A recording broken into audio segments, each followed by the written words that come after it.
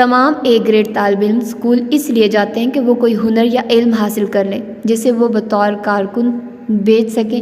وہ اسکول اس لیے جاتے ہیں کہ بعد میں انہیں نوکری ملے۔ بہت ہی کم بچے ایسے ہوں گے جو اسکول میں پڑھنے کے بعد سرمایہ کاری یا جائیداد کی خرید و فروخت کا سوچتے ہوں۔ جو لوگ اپنی خدمات بیچتے ہیں وہ 4 خانوں والی تقسیم میں بائیں جانب آتے ہیں۔ جو لوگ سرمایہ اور جائیداد میں کاروبار کرتے ہیں وہ دائیں جانب ملتے ہیں۔ ہر کسی کی ٹیکس کی شرح دیکھیے۔ امریکہ میں ٹیکس پرسنٹیج پیڈ پر quadrant: E 40%، B 20%، S 60%، I 0%۔ بائیں جانب آپ جتنا زیادہ کمائیں گے اتنا زیادہ ٹیکس دیں گے، دائیں جانب آپ جتنا زیادہ کمائیں گے اتنا ہی کم ٹیکس دیں گے۔ بائیں جانب کے لوگ سخت محنت کر کے زیادہ کمانا چاہتے ہیں، دائیں جانب والے زیادہ محنت کیے بغیر کیش فلو کے ذریعے اپنی جائیدادوں اور کارآمد سرمایہ کاری سے کماتے ہیں۔ اس لیے کہتا ہوں کہ بچوں کا مت ذہن بناؤ کہ اسکول پڑھو اور نوکری کرو، بلکہ یہ کہو پڑھائی کرو، اس دوران مالی ذہانت سیکھو اور کاروبار کا سوچو۔ اس کا یہ مطلب نہیں کہ امیر بالکل محنت نہیں کرتا، محنت بہت کرتا ہے، لیکن اپنے لیے، اپنے کاروبار کے لیے وہ اپنا ہنر، مہارت یا خدمات دوسروں کو نہیں بیچتا۔ امیر لوگ جو کماتے ہیں ان کا اپنا ہوتا ہے۔ حکومت کو مدد کی ضرورت ہے۔ حکومت اس کاروبار پر ٹیکس میں چھوٹ دیتی ہے جس کی اسے ضرورت ہو، مثلاً تیل کی تلاش یا مکانات بنا کر فراہم کرنا۔ اسی طرح حکومت اس بندے سے بھی کم ٹیکس لیتی ہے جو نوکریاں مہیا کر رہا ہے۔ اس طرح وہ حکومت سے یہ کہتا ہے کہ میں نے لوگوں کو روزگار دیا ہے، جتنے لوگ روزگار پر ہوں گے حکومت کو اتنا ہی ٹیکس ملے گا۔ جاؤ ان سے جا کر ٹیکس لو جنہیں میں تنخواہیں دیتا ہوں، وہ بھی تو میرا دیا ہوا ہی ٹیکس ہوگا۔ امید ہے آپ بات سمجھ گئے ہوں گے۔ ہر ملک کے ٹیکس قوانین میں اس طرح کی رعایتیں ہوتی ہیں۔ ان کا مطالعہ کر کے کسی اچھے ٹیکس وکیل کی مدد حاصل کر کے بھرپور فائدہ اٹھانا چاہیے۔ کیش فلو کی گیم میں ایک اندرونی دائرہ ہے، یہ بلی دوڑ کا دائرہ ہے۔ ملازمین، اسٹاک مارکیٹ میں لگانے والے، دوسروں کے ہاتھ پیسہ دے کر سرمایہ کاری کرنے والے اندر کے دائرے کے لوگ ہیں۔ باہر فاسٹ ٹریک ہے، امیر لوگ یہاں سرمایہ لگاتے ہیں، جتنا سرمایہ اتنا فائدہ، اور وہ بھی تیز فاسٹ ٹریک۔ سب سے زیادہ ٹیکس کون دیتا ہے؟ ٹیکس نظام بائیں خانوں ای اور ایس پر زیادہ ٹیکس لاگو کرتا ہے۔ زیادہ ٹیکس دینے والے مندرجہ ذیل افراد ہیں جو نوکری کرتے ہیں، جن کے پاس صرف ایک گھر ہے، جو رقم بچاتے ہیں، جو ریٹائرمنٹ پر تکیہ کر کے بیٹھے ہوں۔ یہ سب لوگ اپنی ہر چیز پر عام انکم ٹیکس دیتے ہیں۔ جتنا زیادہ یہ کماتے ہیں اتنا ہی زیادہ ٹیکس دیتے ہیں۔ سوال: کیا وجہ ہے کہ ریٹائرمنٹ کی مراعات حاصل کرنے والے بھی زیادہ ٹیکس دینے والوں میں شمار ہیں؟ کیا یہ پینشن ٹیکس فری نہیں ہے؟ جواب: یہ سوچنے کے زاویے پر منحصر ہے۔ سب سے پہلے تو یہ سمجھیے کہ جو رقم آپ کو ریٹائرمنٹ پر ملتی ہے وہ آپ کی اپنی ہی ہوتی ہے، یعنی یہ وہی رقم ہوتی ہے جو آپ کو دی ہی نہیں گئی تھی اور آخر میں یہ کہہ کر دی گئی کہ یہ اضافی طور پر ملی ہے۔ دوسری طرف یہ کہ پینشن عام طور پر تنخواہ سے کافی کم ہوتی ہے، اس لیے ٹیکس کم لگتے ہیں، جبکہ بلند شرح سے ٹیکس آپ اپنی تنخواہ پر دیتے آ رہے ہوتے ہیں۔ میں پہلے ہی لکھ چکا ہوں کہ مالی ذہانت والے لوگ اپنی عام آمدنی کو پورٹ فولیو یا پیسو آمدنی میں تبدیل کر لیتے ہیں۔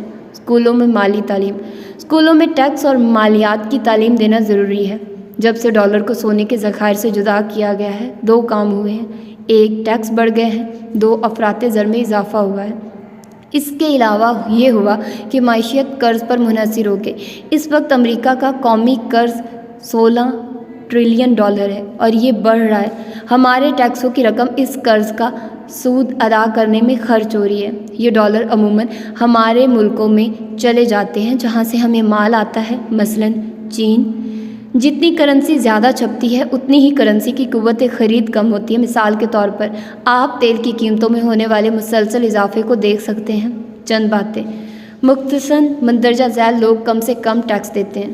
دوسروں کو نوکریاں دینے والے، قرض دار، ریئل اسٹیٹ کے سرمایہ کار، اشیاء ضرورت بنانے، اگانے یا پیدا کرنے والے۔ مالیاتی تعلیم: ٹیکس کی تعلیم کے بغیر مکمل نہیں ہو سکتی۔ اپنے بچوں کو ٹیکس کے بارے میں بتائیے۔ اگر آپ کاروباری فرد ہیں تو خود آپ کو بھی ٹیکس کی شرح اور کم ٹیکس دینے کے طریقے معلوم ہونے چاہیے۔ اپنے بچے کو بتائیے کہ کاروباری فرد کا بڑا خرچ ٹیکس ہوتے ہیں۔ جب اس کی سمجھ بوجھ پڑے تو اسے اپنی ٹیکس ریٹرن پڑھائیے۔ ٹیکس کے سکے کے بھی دونوں رخ دیکھنا ضروری ہے۔ حصہ دوم، باب 14۔ الفاظ کے بارے میں ایک نقطۂ نظر۔ عملی زندگی میں الفاظ کی بہت اہمیت ہے۔ ہم جو الفاظ استعمال کرتے ہیں ویسے ہی ہم بن جاتے ہیں۔ معاشیات کی کلاس میں بھی ہم لفظوں کے ذریعے پڑھاتے ہیں اور لفظوں کے ذریعے پڑھتے ہیں، لہٰذا لفظ بہت اہم ہے۔ امیر لوگ امیرانہ الفاظ استعمال کرتے ہیں۔ مڈل کلاس والے الفاظ برتتے ہیں۔ غریب لوگ غریب الفاظ سے کام چلاتے ہیں۔ غریبوں کے پسندیدہ الفاظ یہ ہیں: میں یہ چیز خریدنے کی استطاعت نہیں رکھتا۔ امیر اس طرح کہتے ہیں: میں یہ چیز خریدنے کی استطاعت کس طرح پیدا کر سکتا ہوں؟ یہ بات پلے سے باندھ لیں۔ اگر آپ اپنی زندگی بدلنا چاہتے ہیں، اپنے الفاظ بدل لیں۔ پیسہ بولتا ہے۔ امیر باپ کا خیال تھا کہ پیسہ بہت اچھی زبان بولتا ہے۔ وہ کہتا تھا، پیسے کی اپنی زبان ہوتی ہے جو اسکولوں میں نہیں پڑھائی جاتی۔ اگر تم امیر ہونا چاہتے ہو تو پیسے کی زبان سمجھو اور سیکھو۔ اسکول ٹیچرز کی زبان بولتے ہیں۔ حقیقی دنیا میں پیسے کی زبان چلتی ہے۔ فزکس، کیمسٹری کی زبان اور فعل اسم پڑھنا بھی اہم ہوگا، لیکن سب سے اہم وہ زبان ہے جو پیسہ بولتا ہے۔ البرٹ آئنسٹائن کا قول ہے، حماقت اور فطانت، ذہانت سے اوپر کا درجہ، کے بیچ یہ فرق ہے کہ فطانت کی حدود ہوتی ہے۔ مجھے لگتا ہے موجودہ مالی بحران بے حد و کنار حماقت کا نتیجہ ہے۔ الفاظ زخم دیتے ہیں۔ بچپن کی پڑھی ہوئی ایک نظم کی لائن اس طرح ہے: پتھر اور چھڑی سے میری ہڈیاں ٹوٹ سکتی ہیں، لیکن الفاظ مجھے کبھی زخمی نہیں کریں گے۔ یہ بات حقیقت سے بہت دور ہے۔ الفاظ آپ کو واقعی زخمی کر سکتے ہیں۔ الفاظ آپ کے بچے کے مستقبل پر اثر انداز ہوتے ہیں۔ الفاظ بے حد طاقت رکھتے ہیں۔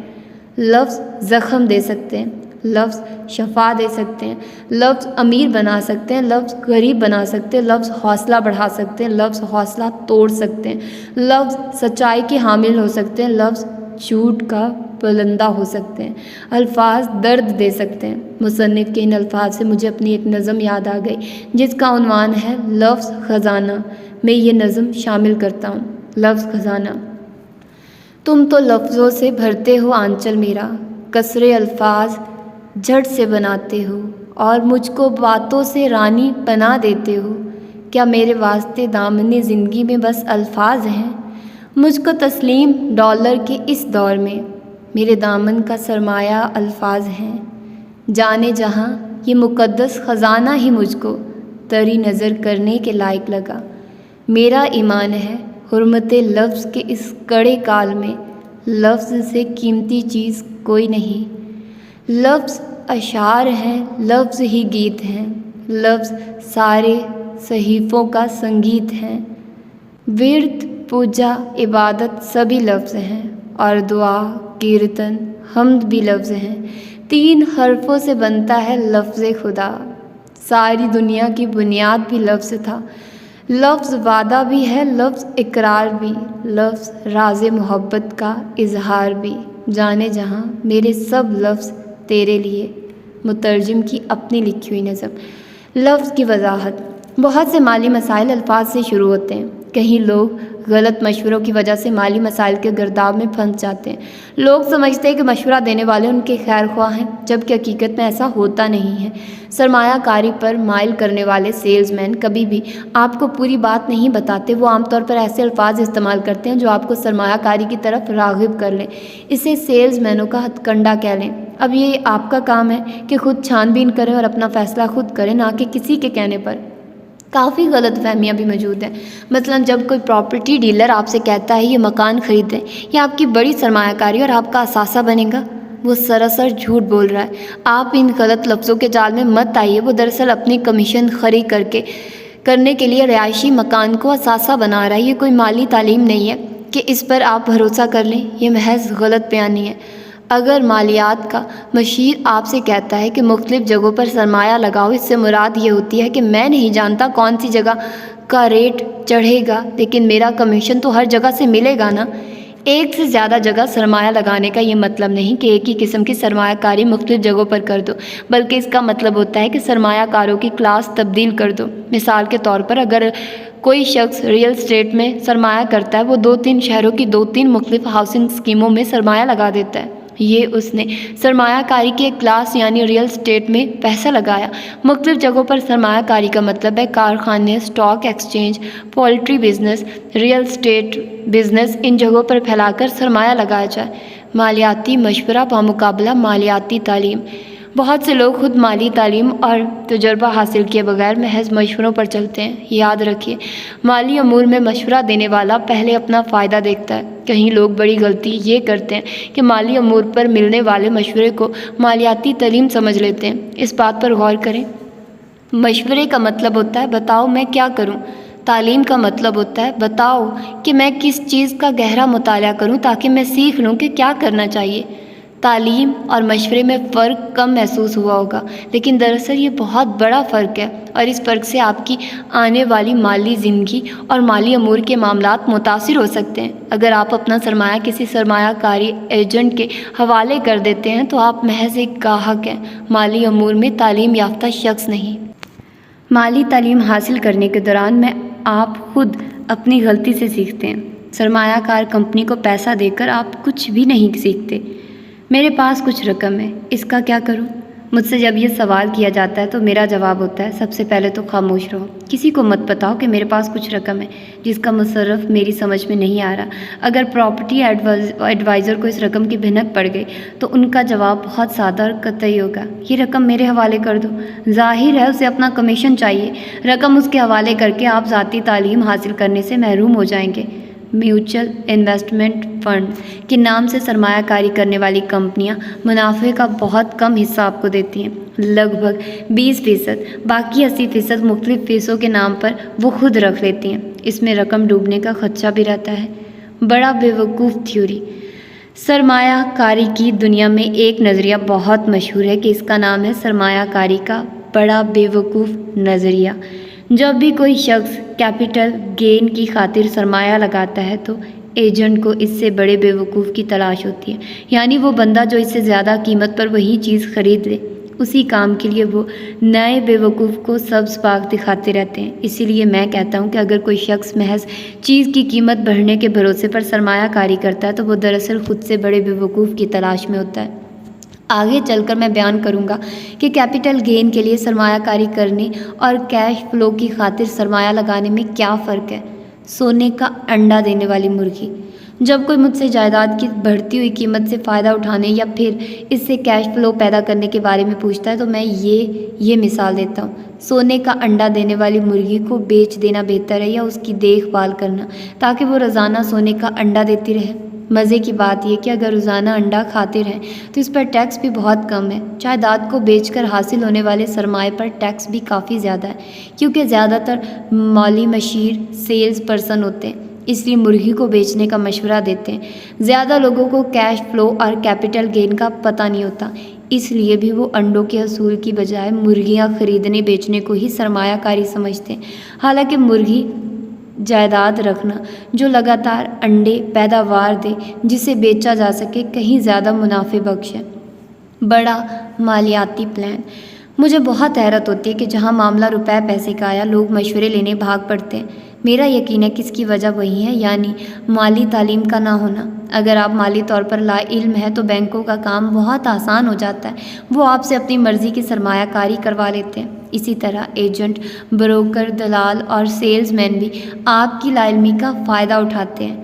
یاد رکھیے، یہ پوچھنا کہ میں اپنے پیسے کا کیا کروں الگ بات ہے، اور خود جاننا کہ میں اپنا سرمایہ کہاں لگاؤں بالکل الگ بات۔ یہ دو مختلف باتیں ہیں۔ سرمایہ کی زبان۔ اگر آپ جرمنی جانا چاہتے ہیں تو جرمن زبان سیکھتے ہیں، اگر آپ طب کے ڈاکٹر بنتے ہیں تو طبی زبان سیکھتے ہیں، آپ فٹ بال کھیلنا چاہتے ہیں تو فٹ بال کی ایک اپنی زبان ہے۔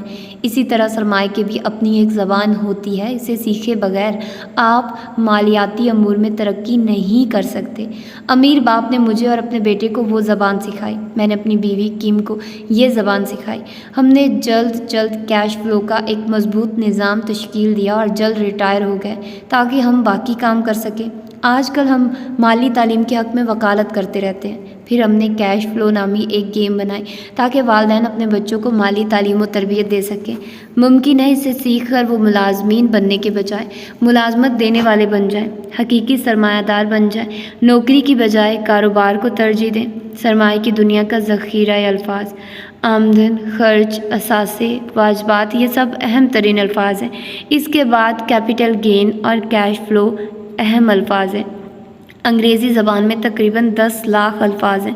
ایک عام زبان اپنی زندگی میں 10 سے 20 ہزار الفاظ استعمال کرتا ہے۔ اس کا یہ مطلب ہوا کہ الفاظ کی وسعت سے اپنا ذہن بڑھانے کی بے پناہ گنجائش موجود ہے۔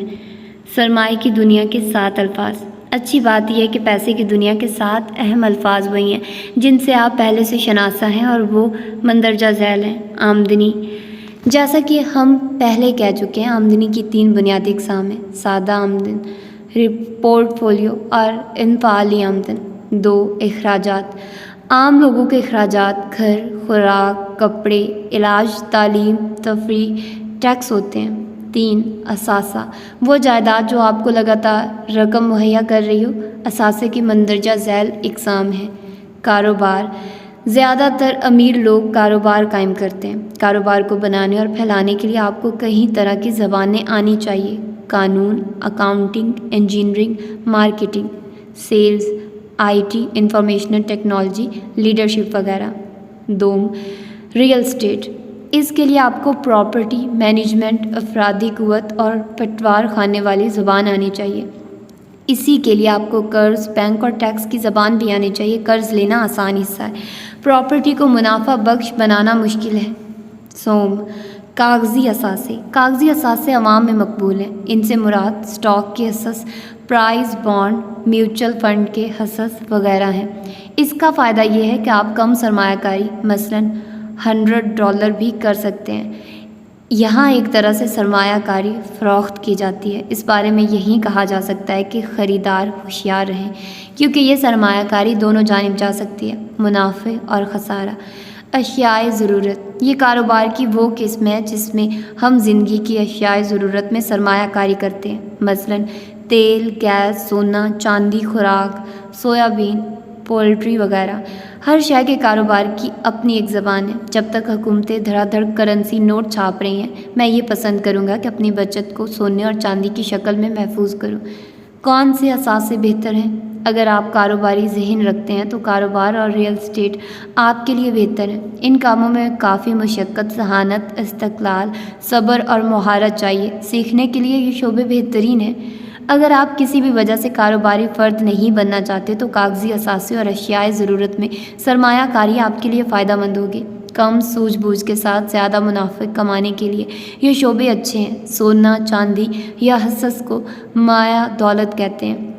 پوری دنیا میں کسی بھی وقت اس دولت کو آنن فانن بیچا جا سکتا ہے۔ واجبات، قسطوں پر گھر، کار لینا، تعلیم کے لیے قرض لینا، کریڈٹ کارڈ کا قرض، یہ سب واجبات ہیں جو آپ کی جیب سے رقم نکالتے ہیں۔ کیش فلو کی گیم میں ایسی تکنیک سکھائی جاتی ہے کہ آپ واجبات والی شے سے بھی منافع نکالتے ہیں۔ مثلاً آپ نے کرائے پر دیا گیا اپارٹمنٹ بلاک خریدا، اب آپ ان کی قسطیں واجبات ادا کر رہے ہیں، لیکن آپ یہ واجبات کرائے کی مد میں حاصل ہونے والی رقم سے ادا کر رہے ہیں اور اپنا منافع بھی کما رہے ہیں۔ اس صورت کو میں کہتا ہوں کہ واجبات کو بھی اثاثوں میں تبدیل کیا جا سکتا ہے، لیکن اس کے لیے ماہر کاروباری فرد ہونا ضروری ہے۔ قرض ظاہر کرتا ہے، واجبات میں شمار ہے، لیکن قرض اثاثہ بھی ہو سکتا ہے۔ اگر آپ قرض پر لی گئی رقم ایسی جگہ لگائیں جہاں سے یقینی اور مستقل آمدن ہو رہی ہو۔ 6 کیش فلو، امیر باپ کے نزدیک مالیاتی زبان کے سب سے اہم 2 الفاظ یہی ہیں: کیش اور فلو، یعنی رقم کا بہاؤ۔ کاروبار، جائیداد، حصص، کسی بھی چیز سے منافع پیدا کرنا اور اس منافع کو لگاتار اپنی جیب میں ڈالتے رہنا۔ 7 اصول دولت، کیپٹل گین۔ اصول دولت اس وقت ممکن ہوتا ہے جب کسی اثاثے کی قدر و قیمت وقت کے ساتھ بڑھتی ہے۔ مثال کے طور پر آپ نے $100 کے کچھ حصص خریدے جن کی قیمت 3 ماہ بعد $150 ہو گئی۔ $50 کا اصول دولت آپ نے کیا جس پر ٹیکس اس کی اپنی شرح سے لگے گا۔ پیسہ گفتگو کرتا ہے۔ اگر آپ کی مالی ذہانت بڑھ رہی ہے تو آپ پیسے کی گفتگو سمجھنا شروع ہو جائیں گے۔ جب آپ کو پتہ چل جاتا ہے کہ پیسہ کیا کہہ رہا ہے تو سمجھیے آپ کی مالی تعلیم و تربیت کافی ہوگی۔ اب تک کی گفتگو سے آپ یہ بخوبی سمجھ گئے ہوں گے کہ آپ کے بچے کے لیے کون سا ذخیرہ الفاظ بہتر ہے، اسکول والوں کا پڑھو، نوکری کرو، گھر بناؤ، قرض مت لو، یا پھر یہ والا ذخیرہ الفاظ جو رقم، سرمائے، روپے، پیسے، کاروبار، لین دین سے متعلق ہے۔ آنے والے وقت میں جب کہ معاشی بحران بھی ہوں گے، آپ کا بچہ کس ذخیرہ الفاظ کے ساتھ محفوظ تر ہے؟ امیر باپ کا سبق: اگر گھرانے کے سربراہ کا مالی میزانیہ کمزور ہے تو پورا گھرانہ متاثر ہوتا ہے۔ اگر کسی کاروباری ادارے کی مالیاتی اسٹیٹمنٹ کمزور ہے تو تمام مالکان و ملازمین تکلیف اٹھاتے ہیں، اور اگر کسی ملک کا مالیاتی میزانیہ خسارے میں ہے تو اس ملک کے تمام شہری تکلیف اٹھاتے ہیں۔ مالی میزانیہ سرمایہ کی دنیا کا اسی طرح مرکز ہے جیسے سورج نظام شمسی کا مرکز ہے۔ یہ بات ذہن میں رکھیے کہ بچے کے ساتھ آپ جس طرح کے الفاظ استعمال کریں گے اسی طرح کا اس کا ذہن بنے گا اور اس طرح کی زندگی کے خواب دیکھے گا اور پھر ان خوابوں میں تعبیر کے رنگ بھرے گا۔ لفظ ہی گوشت پوست کا انسان بنتے ہیں۔ کیش فلو یا مونوپلی کھیلتے ہوئے جب بچے خرید و فروخت، کرایہ، سرمایہ، اثاثہ جیسے الفاظ برتیں گے تو وہی لفظ گویا ان کا گوشت پوست بنیں گے۔ الفاظ، اصطلاحات اور ان کے تعلقات بطور ایک کاروباری فرد کے کیش فلو یا مونوپلی گیم کھیلنے والے لوگ فقط معاشی، اقتصادی اور مالی اصطلاحات سے ہی آگاہ نہیں ہوتے بلکہ وہ ان کے باہمی تعلق سے بھی آگاہ ہو جاتے ہیں۔ مثال کے طور پر اگر کوئی شخص اثاثہ بناتا ہے تو ساتھ ہی اس کی آمدن بڑھ جائے گی۔ لفظوں کے مابین حقیقی تعلق جاننا نہایت اہم ہے۔ لفظوں کی طاقت پر گفتگو کریے، اپنے بچوں کو لفظوں کی طاقت سے آگاہ کریے۔ میرے امیر باپ نے مجھے اور اپنے بیٹے کو کبھی یہ نہیں کہنے دیا میں یہ چیز نہیں خرید سکتا، I can't afford this، بلکہ یہ کہنا سکھایا میں خرید لوں گا۔ میرے اپنے گھر میں یہ بار بار کہا جاتا تھا میں یہ چیز افورڈ نہیں کرتا۔ لفظوں میں یہ طاقت ہے کہ وہ شخصیت کو تعمیر بھی کر سکتے ہیں اور منہدم بھی۔ لفظ با اختیار بنا سکتے ہیں، کچھ کرنے کی تاریخ دے سکتے ہیں۔ لفظ افراد کو برباد اور بددل بھی کر سکتے ہیں۔ لفظوں میں ایک جادو ہے اور یہ اختیار ہمارے پاس ہے کہ ہم اپنے لیے کون سے الفاظ منتخب کرتے ہیں۔ روپے، پیسے اور کاروبار سے متعلق الفاظ کا ذخیرہ اپنے بچے کے ذہن میں ڈالتے رہیے تاکہ وہ ان الفاظ سے مانوس ہو۔ کوئی ایک لفظ چن لیں، پاس ایک ڈکشنری لغت لکھ لیں، اس لفظ کی تعریف، ممکنہ استعمال، معنی اور جملے میں استعمال کر کے بچوں کو سکھائیے۔ حصہ سوم: اپنے بچے کو اضافی فوائد دیجیے۔ ان اداروں کے حقیقی مقاصد: بینک، اسٹاک ایکسچینج، حکومتی ٹیکس ادارے، پینشن کے فنڈز۔ حصہ سوم: تعارف۔ مالی تعلیم ویسے تو اسکول کالج میں بھی ضروری ہے، لیکن اگر آپ اپنے بچوں کو گھر پر خود مالی تعلیم دیں گے تو بچے کو یہ فائدے ہوں گے: 1. وہ زیادہ دولت کمائے گا۔ 2. وہ زیادہ دولت سنبھال سکے گا۔ 3. وہ دولت کی حفاظت کرنا سیکھ جائے گا۔ 1850 میں فرانسیسی ماہر اقتصادیات فریڈرک بستیات نے لکھا تھا لوگ ریاست کے خرچ پر زندگی گزارنا چاہتے ہیں، وہ یہ بات بھول جاتے ہیں کہ خود ریاست ان کے خرچ پر چلتی ہے۔ فریڈرک نے یہ بھی لکھا کہ امیر طبقات حکومت کے ساتھ مل کر قانونی لوٹ مار کرتے ہیں۔ یہ بات درست ہے کہ مراعات یافتہ طبقات کا حکومتوں پر اثر و رسوخ ہوتا ہے، وہ قانون سازی کے عمل پر بھی اثر انداز ہوتے ہیں۔ بڑی بڑی کارپوریشنیں، کمپنیاں اور پرائیویٹ بزنس کے ادارے حکومتی نمائندوں کو اپنی مٹھی میں رکھتے ہیں اور اپنے حق میں قانون سازی کرواتے ہیں۔ یہ سارا کام دوسروں کی مدد کے نام پر ہوتا ہے۔ میں پھر کہوں گا کہ یہ مسئلہ مالی تعلیم ہی کا ہے۔ جب بچوں سے یہ کہا جائے گا کہ پڑھو، نوکری کرو اور ریٹائرمنٹ پلان میں سرمایہ کاری کرو تو بینکوں کے پاس بہت پیسہ آئے گا اور میرے شراکت دار اس پیسے کو قرض کی صورت میں حاصل کر کے تیل کے کنویں اور رہائشی اپارٹمنٹ کے بزنس پہ لگا کر خوب منافع کمائیں گے۔ اس سے ہوا کیا؟ غریبوں کا پیسہ امیروں کی جیب میں آ گیا۔ فریڈرک مزید لکھتا ہے کہ امیروں کی جانب سے اس قانونی لوٹ مار کے جواب میں غریب بھی سوشلسٹ قانونی لوٹ مار کرتے ہیں۔ اس سے مراد سوشل سیکیورٹی، حکومتی تعلیم، مفت علاج وغیرہ۔ وہ کہتا ہے کہ دونوں طرح کی لوٹ مار بند ہونی چاہیے ورنہ نقصان ہوگا۔ دیگر مصنفین کی طرح فریڈرک بھی خواب و خیالوں کی ریاست میں رہتا تھا۔ حقیقی دنیا میں معاملات اور طرح چلتے، طبقوں کے مابین معاشی کشمکش ایک اصول کی طرح ہے۔ ان دونوں کی لوٹ مار کے بیچ عام شہری پس رہے ہیں۔ جب کسی قصبے میں بڑا شاپنگ سٹور آتا ہے تو کئی چھوٹی دکانوں کے بزنس کو نقصان پہنچتا ہے۔ اس طرح ایک دوڑ لگ جاتی ہے جس میں ہر کوئی اپنا فائدہ سوچتا ہے اور بعض اوقات دوسرے کا بزنس ڈاؤن کر کے اپنا کاروبار چمکاتا ہے۔ اس کشمکش میں مزدور بے روزگار ہو جاتے ہیں۔ معاشی مفادات کے ٹکراؤ میں وہی شخص محفوظ رہے گا جس کے پاس بہتر معاشی تعلیم ہوگی۔ ان حالات میں آپ اپنے بچے کو مالیاتی تعلیم کے لیے تیار کریں۔ آنے والے دنوں میں دونوں طرف سے قانونی لوٹ مار میں اضافہ ہوگا۔ عدالتوں میں مالی ہرجانے کے مقدمات بڑھتے جا رہے ہیں۔ منشیات، اغوا برائے تاوان اور چوری ڈاکے کے واقعات بڑھتے جا رہے ہیں۔ شاید کئی لوگوں کے لیے جرائم کے ذریعے پیسہ کمانے کے علاوہ کوئی راستہ نہیں بچا۔ سفید کالر جرائم بھی بڑھ گئے ہیں۔ ہماری قوم میں ایسے لوگ بڑھتے جا رہے ہیں جو حکومتی مراعات کی آس پر زندگی گزارتے ہیں۔ ایسا لگتا ہے جیسے اب امریکہ ایک سرمایہ دار ملک کے بجائے سوشلسٹ ملک بن گیا ہے۔ سابق برطانوی وزیر اعظم مارگریٹ تھیچر نے کہا تھا، سوشلسٹ حکومتیں اقتصادی طور پر افراتفری پیدا کرتی ہیں۔ سوشلسٹ لوگوں کو جتنا بھی دیں انہیں دوسروں کا پیسہ کم پڑ جاتا ہے۔ ہاتھی لڑ رہے ہوں تو چھوٹے جانور ویسے ہی زد میں آ کر مر جاتے ہیں۔ اس کتاب کا حصہ سوم آپ کو یہ سکھائے گا کہ آپ مالی تعلیم کے ذریعے کس طرح اپنے بچوں کو دوسروں سے بڑھ کر کچھ فائدے دے سکتے ہیں۔ یاد رکھیے، مالی تعلیم دفاع کا بہترین ہتھیار ہے۔ حصہ سوم، باب 15، خدا اور سرمایہ۔ ایک نقطۂ نظر۔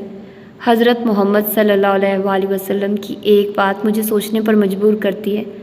کسی شخص کی حقیقی کمائی وہ اچھے کام ہے جو وہ اس دنیا میں کرتا ہے۔ مجھے لگتا ہے خدا یہ دیکھتا ہے کہ میری دی ہوئی صلاحیتوں اور نعمتوں کو میرا بندہ کس طرح استعمال کرتا ہے، اور یہ بھی دیکھتا ہے کہ اچھے کاموں کے لیے استعمال کرتا ہے یا نہیں۔ تو خدا کس چیز سے زیادہ پیار کرے گا؟ امکان یہی ہے کہ اسی سے جو اپنی صلاحیتوں، نعمتوں، خزانوں اور وقت کو دوسروں کی خدمت کے لیے وقف کرے گا۔ کتاب مقدس بائبل کے اندر کئی ایسی آیات ہیں جو روپے پیسے سے متعلق ہیں، حتیٰ کہ دولت، قرض، بینکر، سخاوت اور لالچ کے بارے میں کئی آیات ملتی ہیں۔ ان آیات کو پڑھنے والے اپنی اپنی سوچ کے مطابق سمجھتے ہیں اور منتخب کرتے ہیں۔ غریب لوگ ان آیات پر کان دھرتے ہیں جو دولت کی برائیوں سے متعلق ہیں۔ مڈل کلاس لوگ ان آیتوں پر دھیان دیتے ہیں جو صبر، شکر اور موجودہ و میسر پر قناعت کا درس دیتی ہیں۔ امیر لوگ ان آیتوں کو سننا پسند کرتے ہیں جن میں بتایا گیا ہو کہ خدا کیسے اپنے پیارے بندوں کو نوازتا ہے۔ اگرچہ میں بہت زیادہ مذہبی انسان نہیں ہوں، پھر بھی روحانی اور مذہبی تعلیم نے مجھے بہت فائدہ دیا ہے۔ اس تعلیم نے میری ذاتی زندگی، جنگ اور کاروبار میں کئی سخت مقامات پر مجھے رہنمائی اور حوصلہ اور زندگی دی۔ جب میں اس باب میں لفظ خدا استعمال کرتا ہوں تو اس سے کسی خاص مذہب کا خدا نہیں بلکہ ایک روحانی ہستی مراد ہے۔ میں لفظ گاڈ کو ایک مخفف کے طور پر بھی لیتا ہوں، یعنی جنرل اوور آل ڈائریکٹر۔ مجھے اسٹیو جابز کی یہ بات پسند ہے، آسمان کے بہت سے دروازے ہیں۔ میں مارک ٹوین کے اس جملے کو بھی پسند کرتا ہوں، میں خود کو جنت یا دوزخ میں سے کسی ایک سے وابستہ نہیں کرتا۔ ظاہر ہے دونوں جگہوں پر میرے دوست موجود ہیں۔ مجھے جوئل آسٹن کی یہ بات اچھی لگتی ہے، میں خدا پر چھوڑنا پسند کروں گا کہ کون جنت میں جائے گا اور کون دوزخ میں۔ میں مذہبی آزادی کی بھی حمایت کرتا ہوں، بشمول ان کی جو خدا پر ایمان نہیں رکھتے۔ مجھے وہ لوگ پسند نہیں جو اپنے مذہبی نظریات دوسروں پر مسلط کرتے ہیں، اس لیے میرا ایسا کوئی ارادہ نہیں کہ اپنے مذہبی خیالات آپ پر مسلط کروں۔ جب میں 10 سال کا تھا ہمارے شہر میں ایک نیا مسیح مبلغ آیا۔ وہ نوجوان، خوش شکل اور کنوارا تھا۔ اس کا تعلق ٹیکساس سے تھا۔ وہ زندگی کے بارے میں عام انداز میں تبلیغ کرتا تھا۔ نوجوان اس کے گرویدہ ہو گئے۔ ہر وقت اس کے پاس گٹار ہوتی ہے جسے وہ کسی بھی وقت بجا کر گا سکتا تھا۔ شہر کے نوجوان اپنی رضا و رغبت سے گرجا گھر جانے لگے۔ وہ صرف 18 ماہ رہا۔ ان 18 ماہ میں نے خدا، دولت، مذہب اور روحانیت کے بارے میں بہت کچھ سیکھا۔ میں اپنی مرضی سے چرچ جاتا تھا۔ اس کے بعد ایک ادھیڑ عمر پادری آیا جو ہر وقت خدا کے غصے سے ڈراتا رہتا تھا۔ اگرچہ وہ مختصر الوجود تھا لیکن کھانے کا بہت شوقین تھا۔ جب اس کی بیوی اور 6 بچے آ گئے تو وہ ہر ہفتے مذہبی عشائیہ کرواتا تھا تاکہ اس کے بچوں کو کم از کم ایک دن تو مفت کھانا مل جائے۔ اپنے وعظ میں وہ اکثر امیروں پر لعن طعن کرتا تھا اور غریبوں کے حق میں بائبل کے آیات پڑھتا تھا۔ وہ چرچ کو پیسے دینے پر بہت زور دیتا تھا۔ مجھ ایسے نوجوان پر یہ بات جلد ہی کھل گئی کہ مذہبی تعلیم اور روحانی تعلیم میں کیا فرق ہے۔ نوجوان مبلغ گٹار بجا کر زندگی گزارنے کے روحانی اسباق دیتا تھا۔ بعض میں آنے والے مبلغ خدا سے ڈرا کر مذہب کی طاقت کی دھاک بٹھانا چاہتا تھا۔ وہ توہم پرست تھا۔ اس کے نزدیک زندگی یا سفید ہے یا سیاہ، اس کے بیچ گرے رنگ کا کوئی وجود نہیں ہے۔ وہ دوسرے مذاہب کے لیے بہت کم برداشت رکھتا تھا۔ نیا مبلغ بہت اچھا مقرر تھا۔ گرجا گھر کی حاضری بڑھنے لگی، لیکن اس کی باتیں سننے والے لوگ تبدیل ہونا شروع ہو گئے۔ ایک مذہب، مختلف پیغام۔ نوجوان مبلغ نے خدا کے پیار کا پیغام دیا۔ ادھیڑ عمر پادری خدا سے ڈرانے کا کام کرتا تھا۔ نوجوان مبلغ روپے پیسے کے ساتھ سخاوت اور فیاضی کا ذکر کرتا تھا۔ ادھیڑ عمر پادری روپے پیسے کے ساتھ لالچ کو جوڑتا تھا۔ نوجوان مبلغ اس خدا کی بات کرتا تھا جو ہمارے اندر ہے۔ ادھیڑ عمر پادری کے نزدیک خدا ہم سے باہر کہیں رہتا ہے۔ مذہب کے سکے کے دونوں رخ جاننا ایک زبردست تجربہ تھا۔ میں نے ادھیڑ عمر پادری والے چل جانا بند کر دیا اور اپنے لیے کوئی روحانی رہنما تلاش کرنے لگا۔ روحانی تعلیم۔ نوجوان پادری نے مذہبی تعلیم کی بجائے روحانی تعلیم پر توجہ مرکوز کی۔ بائبل اور یسوع مسیح کے بارے میں بتانے کے ساتھ ساتھ وہ ہمیں ہمارے اندر موجود روحانی طاقت کے بارے میں بھی بتاتا تھا۔ وہ آ کر کہتا تھا، ہم دنیا میں اپنی جنت اور جہنم پیدا کرنے کی طاقت رکھتے ہیں۔ اس نے ہمیں یہ بھی بتایا، خدا نے ہمیں پہلے ہی طاقت دے رکھی ہے، اب یہ ہم پر ہے اس طاقت کو تلاش کر کے کام میں لائیں۔ ویتنام کی جنگ میں کئی مواقع پر مجھے اس روحانی طاقت سے شناسائی ہوئی۔ کئی بار ہم اپنے گن شپ، ہیلی کاپٹروں سے راکٹ گن اور اسلحہ بارود اتار کر صرف ہوائی ایمبولینس کے طور پر کام کرتے تھے۔ ہم نے اپنی سروس کے خطرناک اور حوصلہ مندانہ مشن جان بچانے کے لیے کیے۔ ایک دوست نے کہا، لگتا ہے کہ ہم اپنی زندگی کا بہترین کام تب کرتے ہیں جب ہم دوسروں کے لیے کام کرتے ہیں۔ کاروبار۔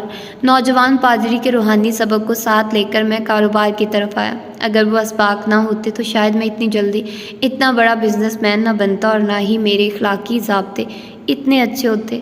دنیا ایسے لوگوں سے بھری پڑی ہے جو پیسے کی خاطر کچھ بھی کرنے کو تیار ہو جاتے ہیں۔ امیر باپ کہتا تھا، مجھے نہیں لگتا کہ خدا کو اس بات کا خیال ہے کہ ہم غریب ہوں یا امیر۔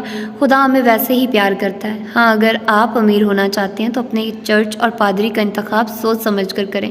میری کتاب امیر باپ غریب باپ نے میری زندگی بدل دی۔ یہ دنیا بھر میں مقبول ترین کتاب بن گئی۔ شہرت اور پیسہ دریا کی طرح میری طرف بہنے لگا۔ اس کے ساتھ بہت سے مقدمے میں میری طرف آنے لگے۔ یہ مقدمے میرے سابقہ شراکت داروں اور دوستوں کی طرف سے دائر کیے گئے۔ ایسے بہت سے لوگ دنیا میں ہوتے ہیں جو آپ کی کامیابی کی راہ میں روڑے اٹکاتے ہیں۔ آپ کو اس طرح کے لوگوں سے محفوظ اور محتاط رہنا چاہیے۔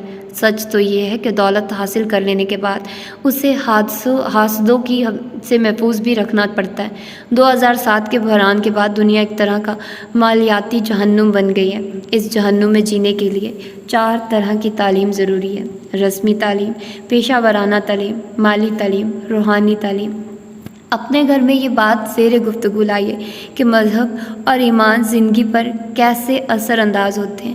اس بات پر بھی گفتگو کریں کہ آپ کا عقیدہ کس طرح آپ کی دولت پر اثر انداز ہوتا ہے۔ مذہب کے اندر بعض اوقات روپے پیسے سے متعلق کافی کچھ مل جاتا ہے۔ ان میں سے کچھ ایسا بھی ہوتا ہے جو آپ کے لیے فائدہ مند ثابت ہو سکتا ہے۔ اپنے بچے کے ساتھ سخاوت کے موضوع پر گفتگو کریں۔ ذہانت، سچائی اور ایمانداری پر بات کریں اور بچے کو سمجھائیے کہ ان سب کا کاروبار کے متعلق کیا تعلق ہے۔ اپنے بچے کو بتائیے کہ روحانی خوشی کیا ہوتی ہے اور دوسروں کو پیسہ لوٹانے میں کتنی مسرت پوشیدہ ہے۔ تو یہ تھا اس کا چوتھا پارٹ اور یہ اس کا سیکنڈ لاسٹ پارٹ ہے۔ اگلا جو پارٹ ہوگا وہ اس کا لاسٹ پارٹ ہوگا۔ ہوپ سو کہ آپ لوگوں کو یہ 4 پارٹس پسند آئے ہوں گے، آپ لوگوں نے اس سے بہت کچھ سیکھا ہوگا۔ تو ملتے ہیں انشاءاللہ اس کے لاسٹ پارٹ میں۔ اپنا ڈھیر سارا خیال رکھیے گا۔ اللہ حافظ۔